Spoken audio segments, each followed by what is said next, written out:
Y esta mañana me acompaña nuestro queridísimo Natanael Osorio, que no estuvo el lunes porque estuvimos bien acompañados con nuestras reinas de belleza. Le cedí el lugar a las reinas de belleza. Le cedió el lugar él amablemente. Porque es que era un tema demasiado bueno para que le quitara Gracias, el espacio. Natanael. Gracias por comprender que a Nicaragua le encanta escuchar a sus reinas y compartir un poco lo que estaba pasando. Yo estaba encantado escuchando, discúlpame, pero es que creo que todos nos metimos en esto y tenía que salir como la explicación de qué es lo que pudo haber pasado o qué es lo que estaba ocurriendo, porque ustedes lo conocen, pero nosotros solo vemos y decimos, no, es que el jurado, es que, o sea... Emiten juicios sin saber cómo es vivir la experiencia. Claro, entonces necesitamos como la experiencia real, la gente que ha estado ahí, no necesitamos que alguien venga y nos invente y que... Te cuenten el que cuento, te diga cualquier como cosa, dicen. sí, nos puede meter a darnos a todo con el dedo, como dicen los nicaragüenses. Totalmente, Natanael. Hoy vamos a estar hablando de los miedos. Este es el tema que vos querés proponer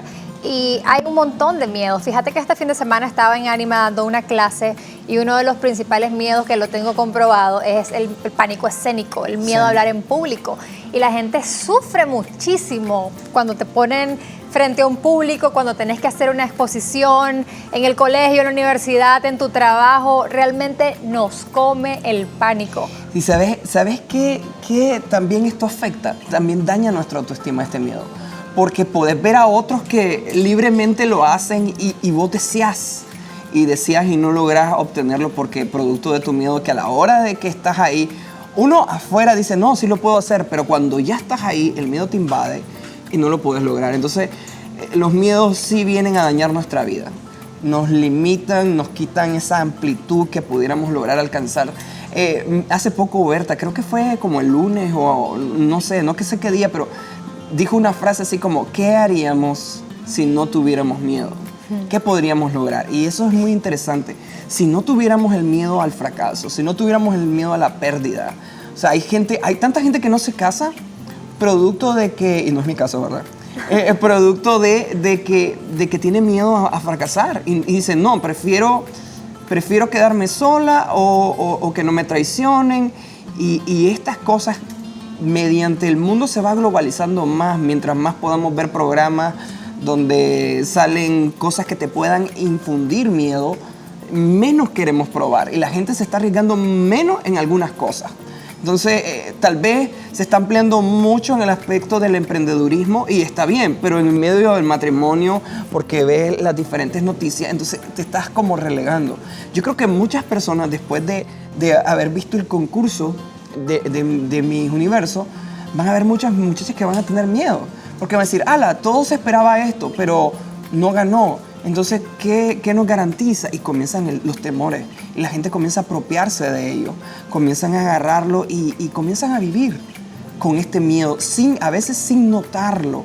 Solo que algo quedó en su cabeza, quedó una pequeña marca que te queda y te dice, ¿sabes qué? No, mejor si te puede pasar. Si ella, que era tan linda, que tenía todo, no lo logró, ¿cómo entonces lo vamos a lograr nosotros?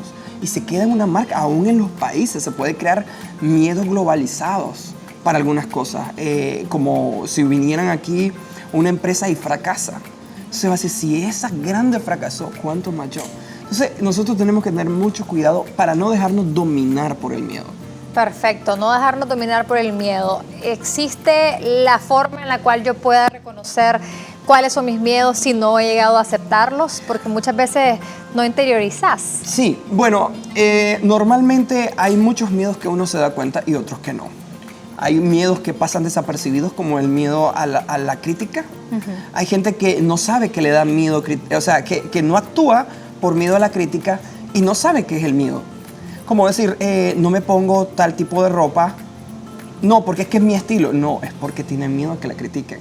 O sea, hay veces que no lo notamos, pero cuando lo notamos, la gente normalmente no los enfrenta, no los logra superar, porque a veces no te está quitando toda la vida.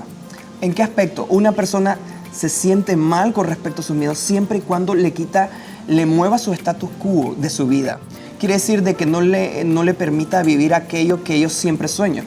Pero suponete, miedo a la pobreza, puede tener miedo a quedar pobre, pero no lo experimenta hasta que realmente está pasando un problema enorme que lo puede dejar pobre y quitarle todo lo que ha querido siempre. Pero uno está regular en su economía y no tiene tanto miedo. Pero cuando vienen los golpes, entonces sí surge el verdadero miedo. Entonces uno tiene que comenzar a superarlo. Ahí, Natanael, yo quisiera saber si este tema ya lo compartiste también en tu blog, si has hablado sobre los miedos. He hablado acerca de algunos miedos. He hablado acerca de los miedos a la crítica, el miedo al fracaso. Porque, o sea, son cosas que normalmente pasan en nuestro día a día.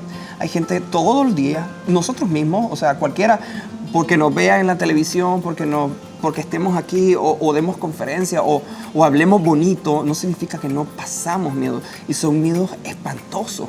O sea, los miedos... Es horrible tener miedo, sí, definitivamente. Me llama mucho la atención esta escritora, la que escribió Harry Potter, catalogaba, hay un personaje que aparece en Harry Potter que son unos tipos de especies de como fantasmas que te chupan el espíritu. Y le decía, eso es el miedo. Eso es lo que para ella representaba el miedo. Te quita la vida, te quita el alma. Entonces comienza a chuparte tu energía. Eso es lo que hace el miedo. Y tarde que temprano, si no lo enfrentamos y lo dejamos correr, tu miedo va a crecer.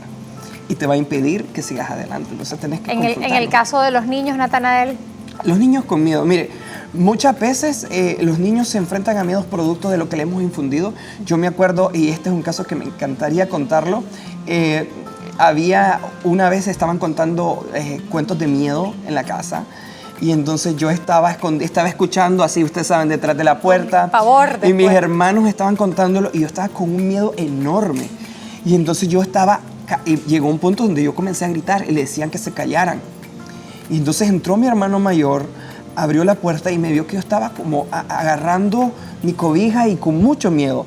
Entonces él vino, se sentó a mi lado y era un chavalo. Yo no entiendo cómo se le ocurrió esta idea, pero comenzó a contarme un cuento.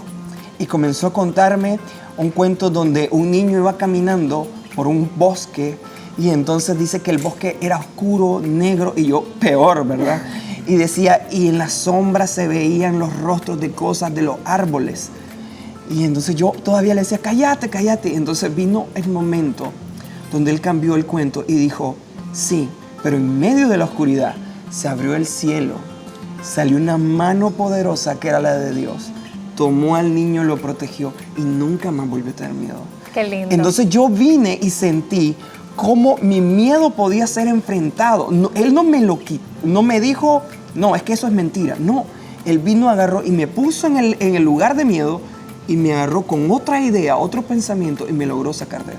Y hasta la fecha, o sea, yo sigo recordando eso, tenías como 5 años. Qué lindo, Natanael, realmente marcó tu vida y ese cuento es un excelente ejemplo, ¿no? De cómo nosotros los adultos también debemos de ser un poco más conscientes a la hora de hablar con los niños, ¿no? Y qué cosa más terrible que ver a un niño con pavor, con miedo, sobre todo con estas cosas de cuentos de fantasmas, etcétera, y hay que tratar de evitarlo. Muchísimas gracias a todos por habernos acompañado esta mañana. Ya saben que los queremos muchísimo.